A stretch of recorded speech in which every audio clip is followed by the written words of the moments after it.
nuestra vida. En segundo lugar, habíamos visto cómo la verdad tiene también algo muy positivo en nuestra vida, y es que anula todas las mentiras que el diablo a lo largo de los tiempos ha ido metiendo en nuestra mente.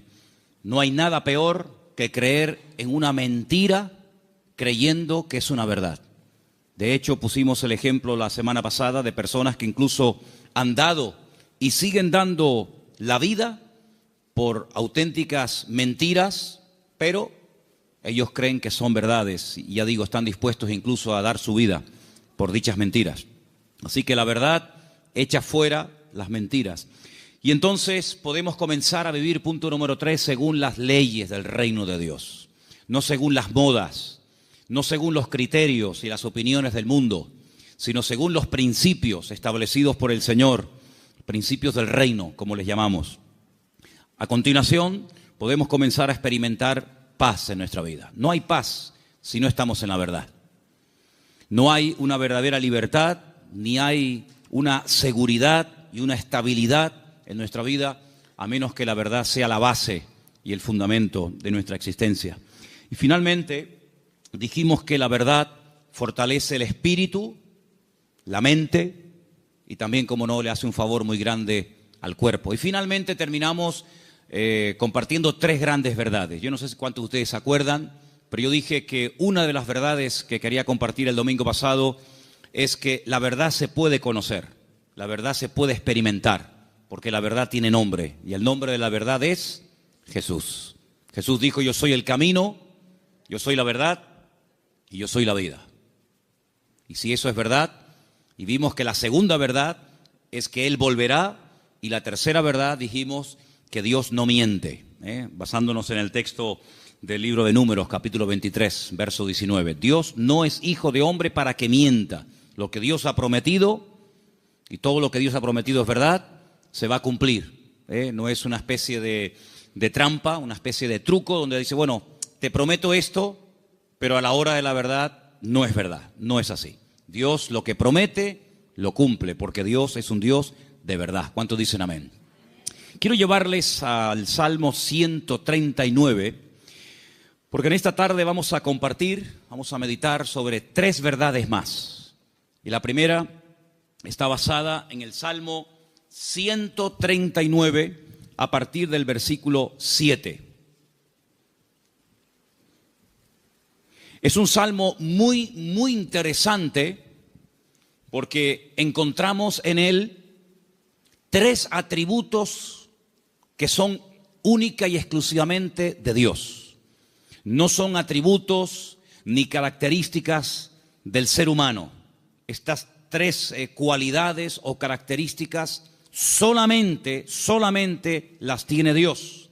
Y en este Salmo 139 aparecen estas 3. Hay salmos que aparece una, en otros salmos aparecen 2, pero en este casualmente, el Salmo 139, podemos encontrar la omnisciencia de Dios. Es decir, Dios todo lo sabe, todo lo conoce, pasado, presente, futuro, Dios lo sabe perfectamente.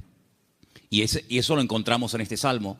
Encontramos la omnipresencia de Dios, es decir, Dios está en todas las partes al mismo tiempo.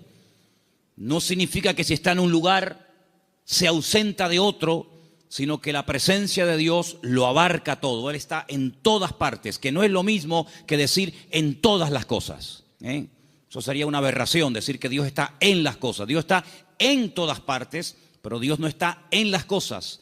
Porque si estuviera en las cosas, pues creeríamos en el panteísmo, de tal manera que gente se puede acercar a Dios a través de una oración a un árbol, otros a una estrella, otros a la tierra, etcétera, etcétera. Dios está en todas partes, pero no significa que esté en las cosas de una forma visible, ¿no? Y finalmente, la omnipotencia de Dios. Dios no tiene ningún tipo de limitaciones, ni de espacio, ni de tiempo. Por eso encontramos a Dios con una definición muy breve, pero muy profunda. Es la profundidad de la sencillez de Dios. Que Dios es espíritu. No lo limita el tiempo, no envejece, no caduca. La Biblia ha sido escrita en un lenguaje humano donde aparecen muchas figuras retóricas para explicar lo que Dios es y lo que Dios hace.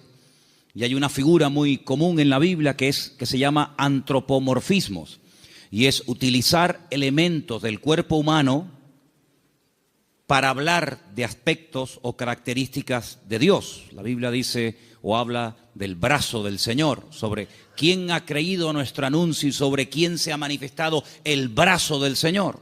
La Biblia habla de los ojos de Dios, la Biblia habla de la mano de Dios, pero son simplemente eso, antropomorfismos, es utilizar un lenguaje conocido, un lenguaje humano, ¿verdad?, distintas partes del cuerpo, para describir la naturaleza de Dios en la vida de su creación, en la vida de los seres humanos. Hemos oído a veces escuchar como que la naturaleza tiene el libre albedrío de hacer cuanto quiera, y no es verdad. Las leyes de la naturaleza las estableció Dios desde el principio de los tiempos. Fíjense qué curioso que todas las leyes que el hombre ha ido descubriendo con el paso del tiempo son leyes que estaban ocultas a los ojos del hombre. El hombre no las ha inventado, simplemente las ha descubierto, ¿verdad? Pero son leyes que Dios estableció desde el principio de los tiempos. Y uno de los libros más profundos de la Biblia, que es el libro de Job, encontramos el peso de la tierra, encontramos los nombres de algunas constelaciones y estrellas, encontramos cómo el viento pesa, ¿verdad? Cosa que no se descubrió hasta muchos siglos después, y encontramos muchas cosas muy interesantes acerca de las leyes de la creación. Alguien dijo que lo creado es una manifestación de las ideas y de la voluntad de Dios hechas realidad, ¿vale? Dios hablaba y su palabra se materializaba. Poder que no transfirió al hombre, imagínense. Es un poder simplemente, o es un poder que solamente se limita a él. Dios habla y lo que Dios ordena se materializa, se cristaliza, ¿sí? Sea la luz o sea cualquier otro elemento. Ahora, en el Salmo 139 vemos estos tres atributos de Dios, repito, omnisciencia, omnipresencia y omnipotencia. Y a partir del versículo 7, el salmista se hace una serie de preguntas muy interesantes, pero las hace en forma de sorpresa. Aquí dice: ¿a dónde me iré de tu espíritu? ¿A dónde huiré de tu presencia? Si subiere a los cielos, allí estás tú. Si en el Seol hiciere mi estrado, he aquí, allí tú estás. Si tomare las alas del alba y habitare en el extremo del mar, aún allí me guiará tu mano y me asirá tu diestra. Si dijere: ciertamente las tinieblas me encubrirán, aún la noche resplandecerá alrededor de ti. Aún las tinieblas no encubren de ti, y la noche resplandece como el día. Lo mismo te son las tinieblas que la luz. ¿Cuántos dicen amén? Ahora, en la Biblia encontramos a ciertos personajes que por las circunstancias que estaban atravesando no les quedó más remedio que huir y esconderse de las personas que querían quitarles la vida. Por ejemplo, piensen en Moisés. Cuando él tenía 40 años, dice la Biblia que él, para mediar en una disputa, en una pelea, dice que él se levanta contra un egipcio y lo mata y lo oculta. Pero aparentemente se ve que su crimen, su asesinato no quedó, digamos, oculto. Y al día siguiente alguien le dice: ¿me vas a matar a mí como ayer mataste al egipcio? Y esto le produjo un pánico, le trajo un miedo tan grande a Moisés, que dice que tuvo que huir al desierto. Y se ve que no lo encontraron. Se ve que el faraón, que a lo mejor intentó encontrarlo, fue todo en vano, porque pasó 40 años en el desierto y la Biblia no dice en ningún momento que a Moisés lo localizaron y lo llevaron a Egipto y lo sentenciaron. Por lo tanto, supo huir y se escondió, pero tuvo que huir. Tenemos, por ejemplo, el caso de David. David es un joven que recibe el llamado de Dios, la unción, el respaldo de Dios siendo muy joven. El profeta Samuel derrama sobre él aquel cuerno lleno de aceite que tipificaba la unción que él tendría el día de mañana para ser el segundo rey de Israel. Y dice la Biblia que durante muchos años, David tuvo que huir y tuvo que escaparse y esconderse, porque Saúl estaba obsesionado con quitarle la vida. Y se ve que lo hizo bien, por supuesto, la bendición de Dios también estaba con él, porque Saúl nunca lo encontró, a pesar de que muchas veces estuvo muy cerca de echarle mano, incluso hasta de quitarle la vida. Así que vemos que hay hombres en la Biblia, seguramente hay otros, que tuvieron en momentos puntuales de la vida que huir. Pero lo que me llama la atención es que estas personas huían de hombres y fueron capaces de ocultarse de esos hombres, sea Faraón, sea Saúl, que querían quitarle la vida. Pero lo curioso es que en el primer libro de la Biblia, el libro del Génesis, el primer hombre intenta jugar al escondite con Dios. Porque dice la Biblia que cuando Adán peca, se esconde de Dios, como si Dios no supiera dónde está. Es decir, Adán está tratando a Dios como si fuera un hombre. Así como Saúl no pudo encontrar a David porque sabía dónde esconderse, y así como Moisés se supo meter en el desierto y no lo encontraron, Adán creía que se podía ocultar de Dios. Sin embargo, el Señor sabía perfectamente dónde está. Me llama la atención que cuando leemos el libro del profeta Jonás, en el capítulo 1, dice la Biblia que él recibe un llamamiento para ir a predicar a una tierra extranjera, a la capital del imperio de Asiria. La ciudad se llamaba Nínive, pero él no quería ir, porque él sabía que si la gente se exponía a la palabra y se arrepentían, Dios los iba a perdonar. Y como él no quería que Dios los perdonara, sino que los castigara y los destruyera, pues dice, no voy a predicarles. Y como no van a tener la opción de arrepentirse, pues que se mueran. Y entonces dice que desciende a una ciudad que en la Biblia se llama Jope, pero que en la actualidad se llama Jaffa, y dice que toma un barco para huir de la presencia del Señor. Bueno, hay un momento en el que los marineros le preguntan, ¿qué haces aquí? ¿Cuál es tu nacionalidad? Y dice que los marineros se dieron cuenta de que él intentaba huir de la presencia del Señor. ¿Eso qué significa? Bueno, en ese momento, y hasta siglos más tarde, se creía que Dios donde estaba y donde Dios vivía y moraba era en Jerusalén, en el templo que estaba en el monte Moriah.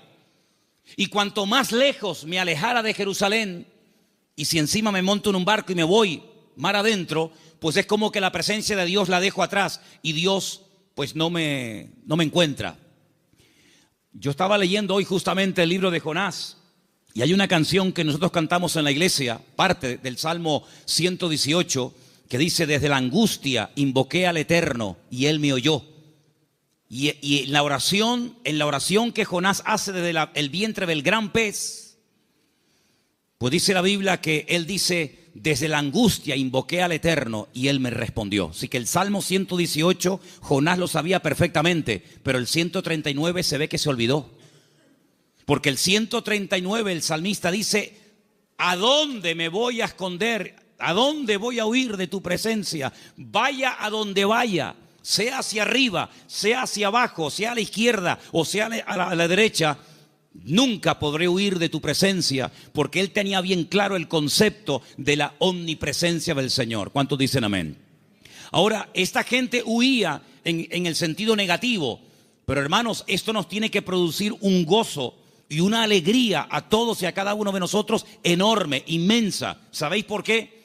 Porque vayamos a donde vayamos, no importa las circunstancias en las que nos encontremos, la presencia del Señor siempre, siempre estará a nuestro lado. ¿Cuántos dicen amén? No importa si te encuentras en una cárcel, allí el Señor sabe que estás. ¿O acaso nos hemos olvidado de que una noche bien tarde Pablo y Silas cantaban, los presos les oían, pero no solamente los presos les oían, sino que el Señor en el cielo también les oía y dice que los liberó de una forma tremenda? ¿Cuántos dicen amén? Dice la Biblia que cuando estaba en la tempestad, al día siguiente, cuando llevan ya más de 20 días en ayuno, sin ver estrellas, sin ver sol, perdidos, desesperados en medio del mar Mediterráneo, se levanta el apóstol Pablo y dice, no tengan ningún temor, porque anoche estuvo en mi camarote el Señor y me dijo que si nos mantenemos unidos, nadie va a perder la vida. Luego lo vio en la cárcel y también lo vio en la tempestad. Pero también se acordó de que en el desierto había un viejito llamado Moisés, que hacía 40 años que había huido de Egipto, y el Señor lo encontró. Y el Señor sabía que en aquel pozo, aunque los hermanos se tapaban los oídos y no querían oír los gemidos y los gritos de José, la Biblia nos enseña que el Señor siempre estuvo con José en el pozo y posteriormente en la cárcel. No hay ni un solo lugar donde nosotros vayamos en esta vida donde el Señor no esté a nuestro lado, sino que incluso hay una promesa del Señor que nos dice: he aquí yo estoy con vosotros todos los días hasta el fin del mundo. Hoy estaba analizando, estaba echándome un rato la siesta y de repente, ¡pum!, me desperté como un resorte y me fui a mi oficina y empecé a escribir todo lo que me venía a la cabeza. Y fíjate, me venía a la cabeza cuando Elías, huyendo, otro que huye también, en este caso no de un rey, no de un faraón, sino de una mujer llamada Jezabel, la reina perversa, esposa de Acab, que quiere matarlo. Dice que salió corriendo, huyendo para que Jezabel no pudiera matarlo. Y dice que se mete dentro de una cueva. Y entonces dice que de repente se produce un terremoto tremendo, tremendo, a tal punto que dice que las rocas se parten por la mitad. Pero dice, Dios no estaba en ese terremoto. Más adelante dice que viene un viento huracanado espectacular, tremendo, que lo arranca todo. Y dice, pero Dios no estaba allí tampoco. Y al final, después de muchos, cosas de la naturaleza, dice que viene un viento apacible. Y él reconoce que en esa calma y en esa quietud estaba el Señor. Y me venía a la mente el capítulo 37 de Ezequiel, cuando dice que el Señor le permite ver un valle lleno de huesos secos en gran manera. Y dice que no se levantaban ni producían ningún temor porque no estaba el Espíritu de Dios dentro de ellos. Si como la Biblia dedica tiempo a decir dónde Dios no está, pero también la Biblia dice dónde Dios sí está. Por ejemplo, también apuntaba todas las veces que ocurren tragedias y desgracias en la vida. A continuación añade la Escritura y dice, pero el Señor estaba con José. ¡Qué maravilla! Hermanos, saber que nuestro Dios está con nosotros todos los días, ¿no te produce una alegría y una tranquilidad de saber que pase lo que pase y venga lo que venga y digan lo que digan, nuestro Dios está con nosotros porque es omnipresente? No hay que ir a un lugar específico a visitarlo, como durante siglos y generaciones tenían que hacer las 12 tribus de Israel, que 3 veces al año tenían que viajar cientos o miles de kilómetros para ir a Jerusalén a visitar y a celebrar la fiesta del Eterno, sino que el Señor ha prometido estar con nosotros en cualquier momento, en cualquier lugar. No importa si somos jóvenes, adolescentes, niños o ancianos. No importa si estamos en la iglesia, en la casa, en el trabajo, en un barco, en un avión, en un submarino. No importa. La presencia del Señor siempre estará a nuestro lado, y eso significa que la protección del Señor siempre estará con nosotros. Esa es la primera verdad que quiero compartir con ustedes en esta tarde. Y si habéis prestado atención a la lectura, ¿cuál fue la lectura de hoy? ¿Cuál fue? Salmo 121. ¿Cómo empieza el Salmo 121? Alzaré mis ojos a los montes. ¿De dónde vendrá mi socorro? Ay, amigo, cuando tú estás donde empezaban los peregrinos que iban a Jerusalén a celebrar las fiestas, cuando tú te pones en el principio de ese camino, allí en lo alto en Galilea, y ves un camino estrecho, rodeado de unas montañas gigantescas, y te explican que en esas montañas se ponían los ladrones y las bandas armadas para robarle las ofrendas y los diezmos que iban a llevar al templo a Jerusalén. ¿Cómo nos van a alzar los montes los peregrinos y decir, Señor, ¿de dónde vendrá nuestro socorro? No es que está implorando la ayuda de las montañas, no, porque el versículo siguiente dice, nuestro socorro viene del Señor que hizo los cielos y la tierra. No dará tu pie resbaladero, ni se dormirá el que te guarda. Él guardará tu salida y tu entrada desde ahora y para siempre. ¿Cuántos dicen amén? Hermanos, en estos tiempos en los que estamos viviendo, es importante que nos recordemos cada día el Señor, la presencia del Señor, la cobertura del Señor está a mi lado. ¿Cuántos dicen amén? Dile que está a tu lado, el Señor está con nosotros porque es un Dios fiel. Aleluya. Esa es la primera verdad que tenemos que tener presente en nuestra vida. Primera de Juan 5:18, primer versículo que nos van a leer en esta tarde. Primera de Juan, capítulo 5, verso 18. Presten atención, por favor. Sabemos que todo aquel que ha nacido de Dios no practica el pecado, pues aquel que fue engendrado por Dios le guarda, y el maligno no le toca. El maligno, la promesa que dice, el maligno no le toca. ¿A quién no le toca? Al Hijo de Dios. ¿Y por qué no le toca? Porque está protegido. ¿Por quién? Por aquel que lo engendró. Nuestro Dios no solamente está, sino que está para defendernos, está para guiarnos, está para bendecirnos. No está dormido y hay que despertarlo, como en algún momento el profeta Elías les decía a los profetas de Baal: griten, griten, levanten la voz. Tal vez vuestro Dios está de camino, o está dormido, o cansado, se ha ido de viaje. Sino que nuestro Dios está a nuestro lado, pero no de una forma pasiva, indiferente, sino que está a nuestro lado para pelear nuestras batallas y defendernos. ¿Cuántas veces hemos mencionado el pasaje de cuando el profeta Eliseo, no Elías, Eliseo, se encuentra rodeado de enemigos y su criado Giesi se lo comenta y le dice: estamos rodeados, nos van a matar? Y el profeta Eliseo ora para que el Señor le abra los ojos espirituales a su criado incrédulo Giesi, porque le dice: más son los que están con nosotros que los que vienen contra nosotros. Y entonces él pudo ver por los ojos de la fe cómo la presencia del Señor estaba alrededor de aquella casa, y aquellos que venían a matarlos al final quedan ciegos y ellos los tienen que guiar hasta salir de la ciudad. Hermanos, ese es nuestro Dios, un Dios que ha prometido estar con nosotros todos los días. Estemos también nosotros con Él todos los días. ¿Cuántos dicen amén? Segunda y gran verdad que quiero compartir en esta tarde: el poder inmenso, ilimitado del nombre del Señor Jesucristo. Marcos capítulo 16, versículo 17 al 18. Presten atención, por favor. Y estas señales seguirán a los que creen. En mi nombre echarán fuera demonios, hablarán nuevas lenguas, tomarán en las manos serpientes, y si bebieren cosa mortífera no les hará daño. Sobre los enfermos pondrán sus manos y sanarán. Todo cuanto se menciona ahí con una connotación milagrosa: echar fuera demonios, hablar lenguas, orar por los enfermos, etcétera, etcétera, todo va precedido por el nombre de Cristo. En mi nombre, en mi nombre, en mi nombre. El Señor Jesucristo nos enseña en la palabra que cuando oramos los creyentes tenemos que orar en su nombre. Firme la oración. No oramos en nuestro nombre. No nos acercamos a Dios con nuestros méritos, sino que oramos en el nombre del Señor Jesucristo. Y en el libro de Filipenses, el capítulo 2, nos da una pincelada, una explicación del poder tremendo de ese nombre. Presten atención.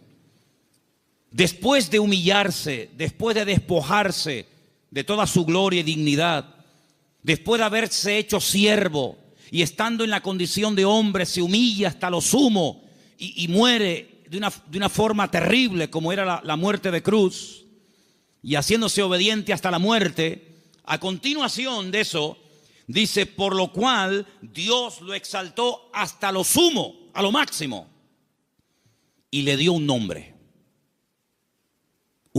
sobre todo nombre.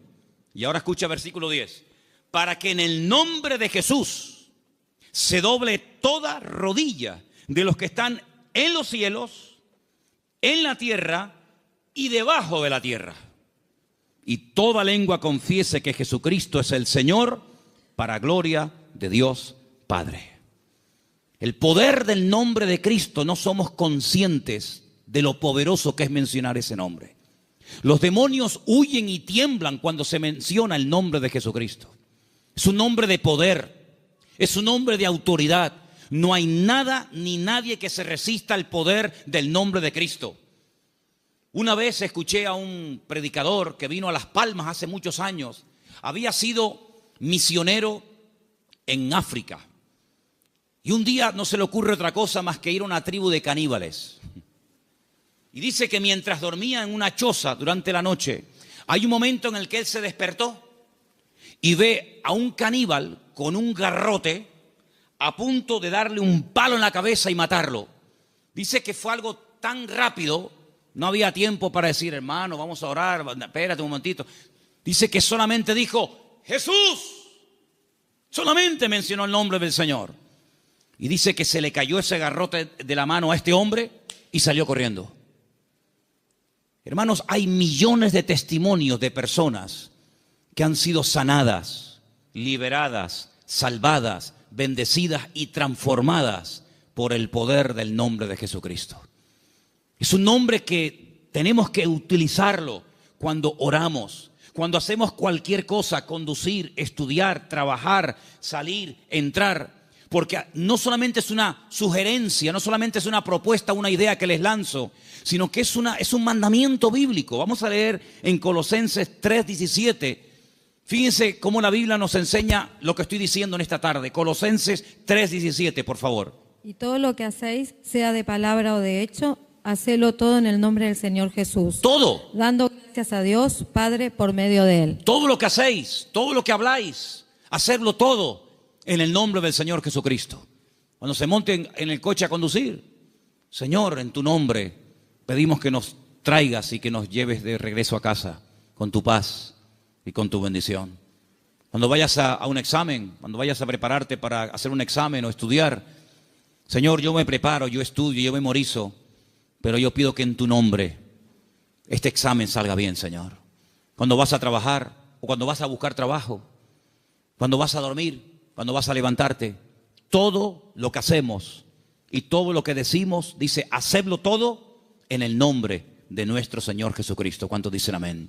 Y vas a ver cambios, vas a ver algo diferente en tu vida, porque ese nombre es un regalo, permítame la palabra, que Dios le ha dado al creyente, a sus hijos, a su pueblo, a su iglesia, para que lo use. El Señor Jesucristo le dijo un día a sus discípulos, no habéis recibido nada porque no os habéis atrevido a orar en mi nombre, pero a partir de ahora, todo lo que pidáis en mi nombre, os lo daré, para que mi Padre sea glorificada en esa petición. ¿Cuántos dicen amén?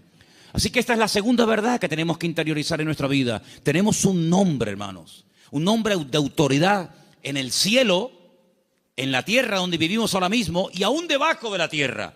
Un nombre que no tiene limitaciones de ningún tipo. Pues vamos a usarlo, porque la Biblia dice que es el regalo del Padre al Hijo, un nombre que es sobre todo nombre, para que en ese nombre se doble toda rodilla de los que están arriba en el cielo, en la tierra y aún debajo de la tierra, y toda lengua confiese que Jesucristo es el Señor, para gloria de Dios Padre. Dice también en un versículo que vamos a leer a continuación, en Proverbios 18:10, nos pone un ejemplo gráfico de la protección que proporciona el nombre del Señor, el nombre de Dios. Proverbios 18:10, por favor. Torre fuerte es el nombre del Señor. A Él correrá el justo y será levantado. Torre fuerte es el nombre de nuestro Señor, y a Él correrá el justo y será levantado. Leía en el día de ayer una historia cuando un tal Abimelech quiere matar a un montón de gente y dice que se dirige a la ciudad donde están las personas que él en un principio quiere aniquilarlas. Esto lo pueden ver en el capítulo 9 del libro de Jueces. Y dice la Biblia que en esa ciudad había una torre donde la gente de la ciudad, las mujeres y los niños se metieron, subieron a lo alto de la torre y allí se escondieron. Y dice que no les pasó nada. Yo no sé si el salmista se inspiró en esa historia para escribir estas palabras. Torre fuerte es el nombre de nuestro Dios. A Él correrá el justo y será salvado en el tiempo de la angustia, en el tiempo de los problemas. Así que, hermanos, les animo a que en esta semana, no en vano, porque fijaros que sagrado es el nombre del Señor, que hay un mandamiento de los 10, del decálogo, hay uno que curiosamente hace referencia a su nombre. No tomarás el nombre de tu Dios en vano. Pero bueno, una cosa es no tomarlo en vano y otra cosa es no tomarlo nunca. Por lo tanto, cuando menciones el nombre del Señor, que la gloria, una vez obtenida la respuesta a esa petición o a esa necesidad, que la gloria no sea para ti, sino que la gloria se la lleve el Señor. ¿Cuántos dicen amén? Hay también una tercera verdad que quiero compartir esta tarde. Y para los que no estuvieron, el otro día aquí en la iglesia, el día jueves, en la carta de Pablo a Tito, una carta pequeñita que está por ahí, por el Nuevo Testamento, ustedes la tienen también, no les quepa la menor duda. El apóstol Pablo deja a Tito en la isla de Creta para que impida que se mezclen o que se metan en la iglesia falsas enseñanzas, falsas doctrinas, etc. Y una de las cosas que el apóstol Pablo le decía a este joven pastor es que en la iglesia tiene que haber, a nivel de cuerpo, una sana doctrina y que el liderazgo, los ancianos que él iba a nombrar para que ocuparan cargos de responsabilidad en la obra, tenían que ser personas con una serie de características. Algunas eran prudentes, con paciencia, serios, sobrios, etc. Pero lo que me llamó la atención es que dice, y el liderazgo tiene que tener una fe sana. Bueno, literalmente dice, que sean sanos en la fe. Y esto despertó mi curiosidad, porque la tercera verdad que quiero que en esta tarde escuchen ustedes y quiero compartir es el poder que tiene el cuerpo, el pueblo del Señor, siempre y cuando la fe de esa iglesia sea una fe sana. Y algunos dirán, pero ¿cómo que una fe sana? ¿Es que acaso hay una fe que no es sana? Pues sí. La fe a veces se puede enfermar. De hecho, vimos el jueves, repasamos un poco, que hay un momento puntual en el ministerio del Señor Jesucristo en el que algunos discípulos vienen y le dicen, Señor, nos ha pasado algo y queremos contártelo. Hemos entrado a una ciudad y no nos han querido recibir. No han sido hospitalarios, han sido fríos. Incluso nos han pedido que nos marchemos de la ciudad, que no quieren saber nada de ti, de tu ministerio ni de tus palabras. Y le dicen ellos al Señor, y uno de ellos era nada más y nada menos que Juan. ¿Quién lo diría? Señor, ¿quieres que oremos para que caiga fuego del cielo y los destruya a todos? Oye, qué fe, ¿eh? Ellos creían que si oraban y que cayera fuego del cielo, el Señor respondería a sus oraciones. Pero el Señor dice, alto. No. Ese espíritu no es el que debe de caracterizar a un discípulo mío. La fe no es para destruir, la fe es para edificar. Si en todo lugar donde no nos escuchan vamos a pedir fuego, vamos a prenderle fuego a todo el país. Y una vez dije, ¿por qué se creen ustedes que el Señor se llevó al profeta Elías? Porque como siguiera como seguía, le iba a prender fuego a todo el país. El único que iba a quedar con vida era él. Pero saben, hermanos, esa es una fe distorsionada. Es una fe mal encaminada. Es una fe que, como una especie de lámpara de Aladino, te crees que todo lo que pides tienes que recibirlo. Y no está basada en la razón, no está basada en la palabra, en el sentido común, sino está basada en una emoción, en un rechazo que sientes hacia una gente que no te ha querido escuchar. Y es una fe que no tiene nada que ver con una fe sana, que es la fe que tiene que tener el creyente. Es una fe totalmente distorsionada, una fe que no es la que yo quiero que ustedes tengan. Luego Pablo también hablaba de que había gente que tenía fe fingida. Fe fingida. Y Pablo dice a Timoteo, yo doy gracias a Dios que la fe que tú tienes no es fingida. Porque la fe que tú tienes primeramente la tuvo tu abuela y después se la traspasó a tu madre y ahora la tienes tú. Y dijimos que esa fe no fingida tiene que ver con una fe sincera, sin mezcla, sin hipocresía. Otra versión dice sin engaño, sin máscara. Hablamos también acerca de que hay fe, hay gente que tiene fe, pero es una fe muerta. Tienen fe, pero está muerta. ¿Y cuál es la fe muerta? La que no produce obras. Dice la Biblia, la fe sin obras está muerta. Por lo tanto, cuando vamos a este tercer punto y hablamos acerca de la protección sobrenatural que hay sobre nuestra vida y de lo indestructible que es el pueblo del Señor, para que eso se dé, tiene que haber una fe sana entre nosotros, no una fe rara, distorsionada, enferma, sino una fe puesta en las promesas y en la palabra de nuestro Dios. ¿Cuántos dicen amén? Y entonces esa fe va a traer estabilidad. Esa fe va a traer una revelación del verdadero Dios al cual tenemos que honrar, adorar y servir.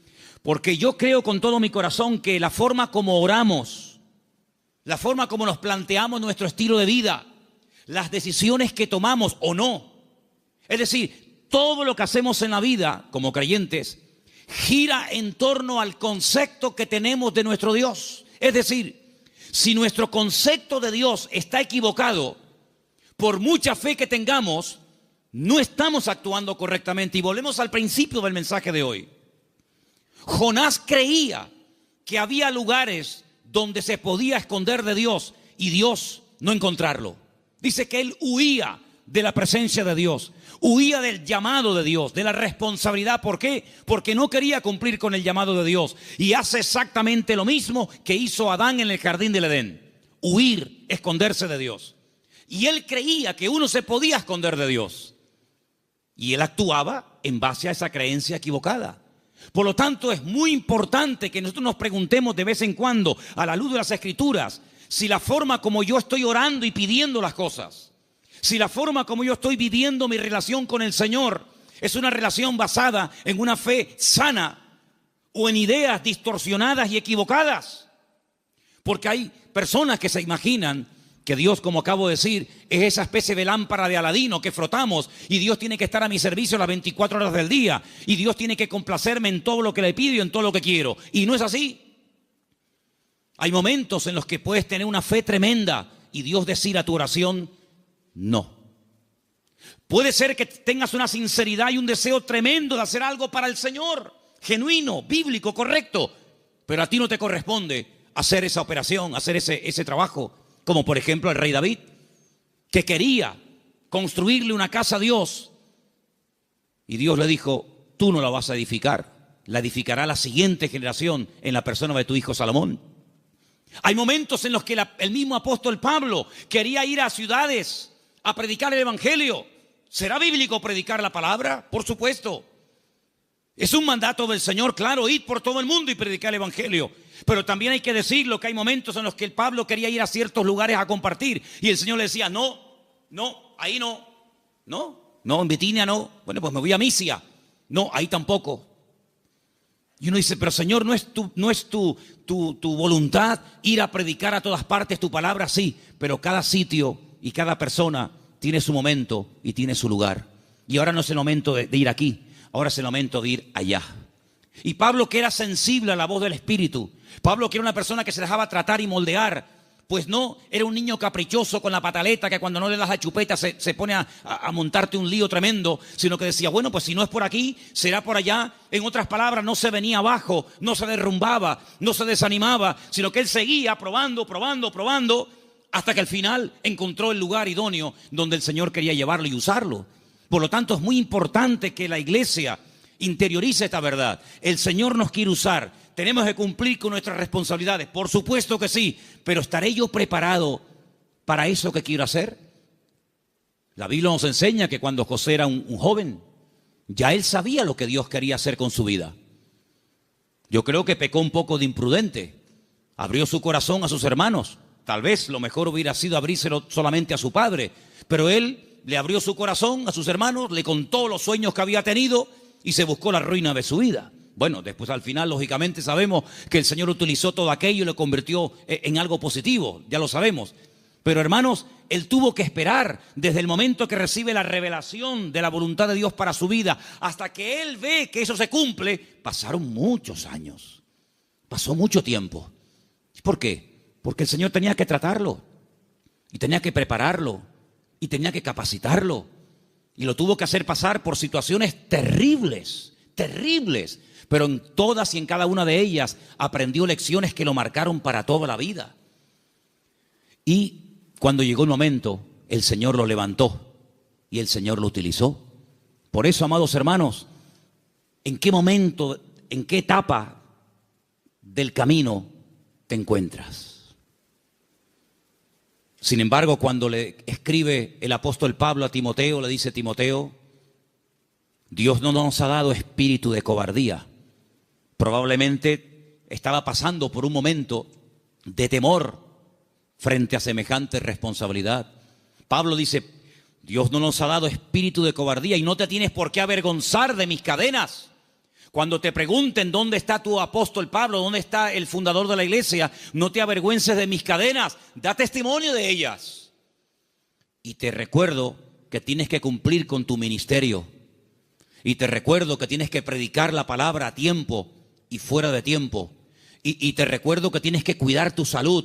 Y te recuerdo que no le des lugar a los comentarios de la gente que te menosprecian por la edad que tienes, etcétera, etcétera, etcétera.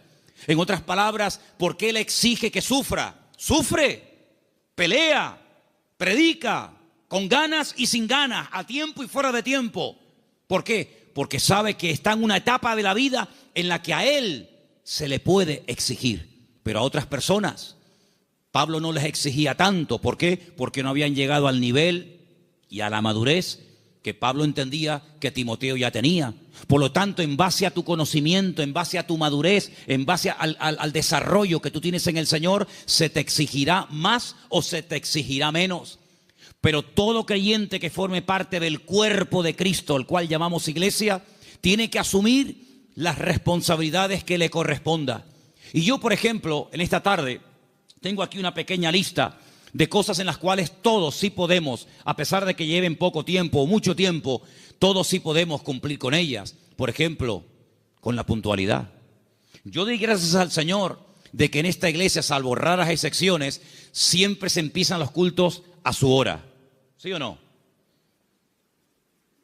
¿No dicen que no? Hemos estado en algunas iglesias donde el culto se ha empezado media hora tarde. Y durante la predicación aún sigue entrando gente. Y decirnos a algunos miembros de la iglesia, en esta iglesia siempre ha sido así. Es imposible empezar un día a tiempo.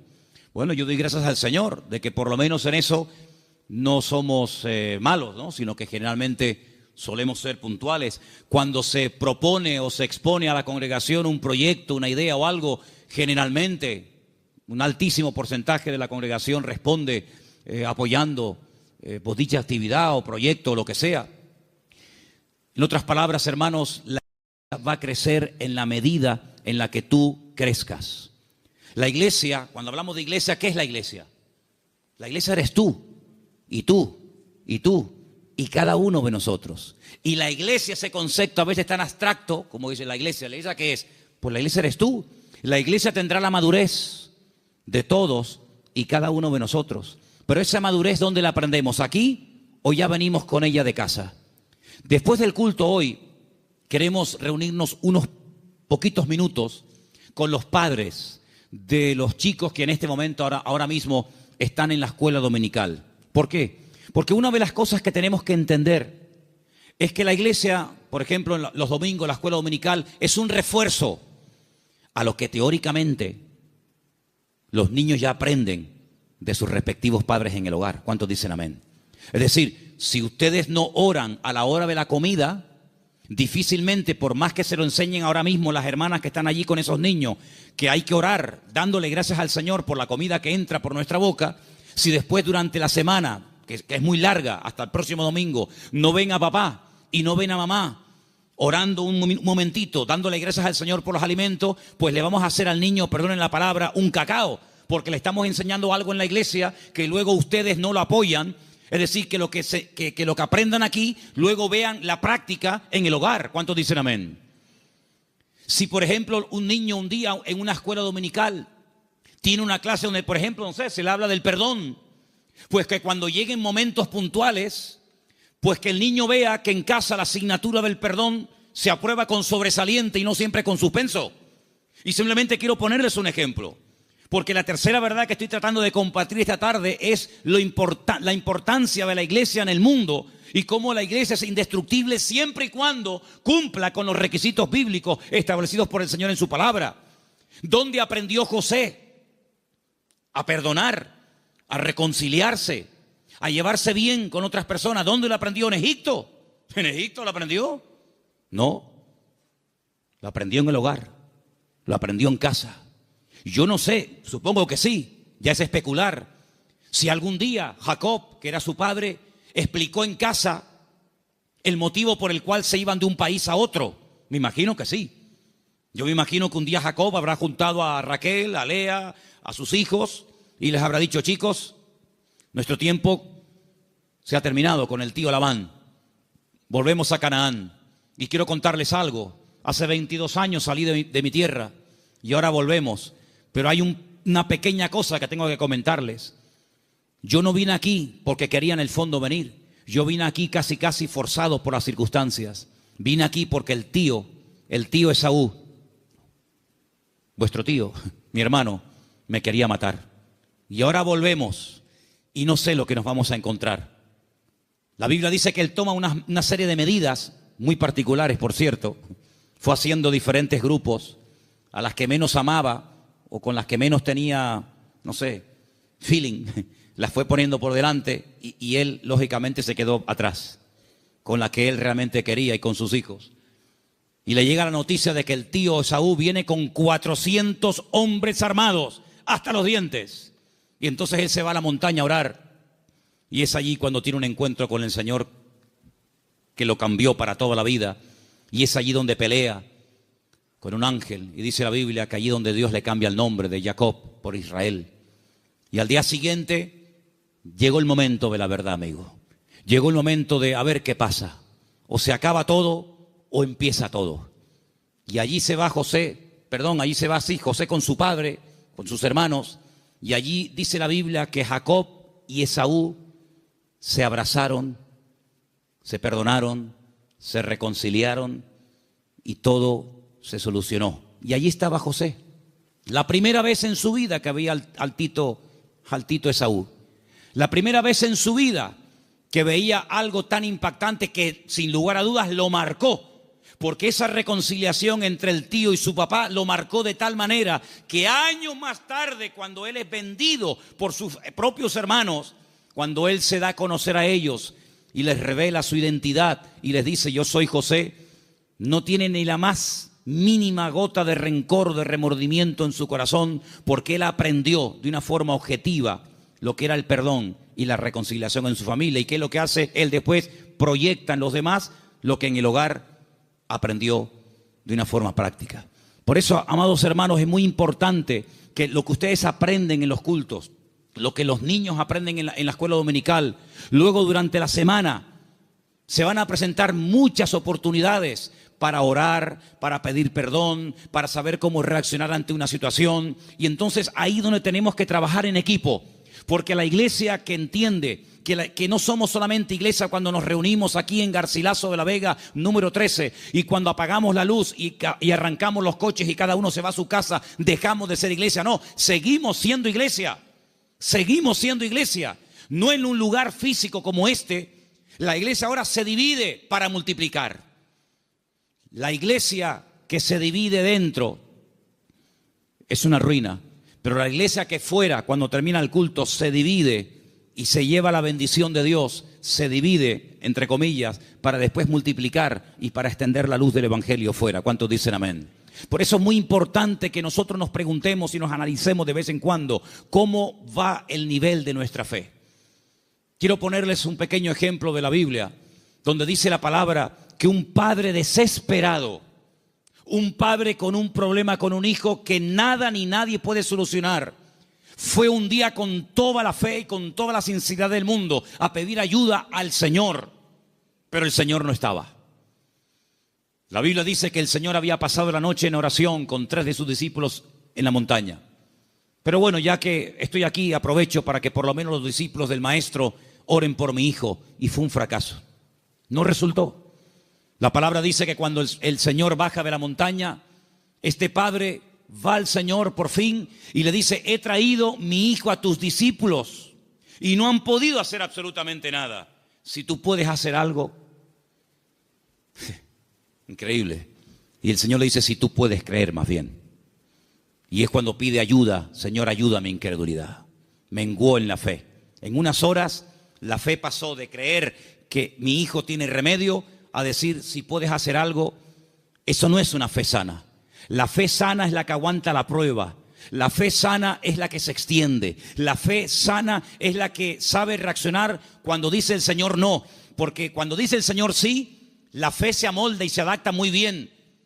Pero cuando el Señor dice no, es donde verdaderamente se prueba la fe. Por eso dije el jueves, y quiero volver a repetirlo porque para mí fue algo muy importante, y es que una fe que no va acompañada de paciencia se convierte en tormento.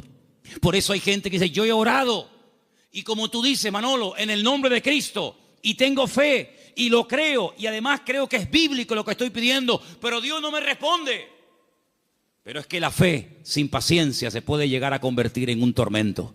Por eso una fe sana es la fe que va acompañada de paciencia. Y de ahí que el salmista diga, y volvemos a mensajes de la semana pasada, encomienda al Señor tu camino, confía en Él y Él hará cuando lo crea oportuno. ¿Cuántos dicen amén? Por eso la iglesia, claro que es indestructible. Hay promesas que las puertas del infierno no prevalecerán contra el pueblo de Dios. Pero siempre y cuando el pueblo de Dios se mantenga alineado y siempre y cuando el pueblo del Señor tenga ese mismo sentir. Permítame llevarles al libro de Filipenses, por favor.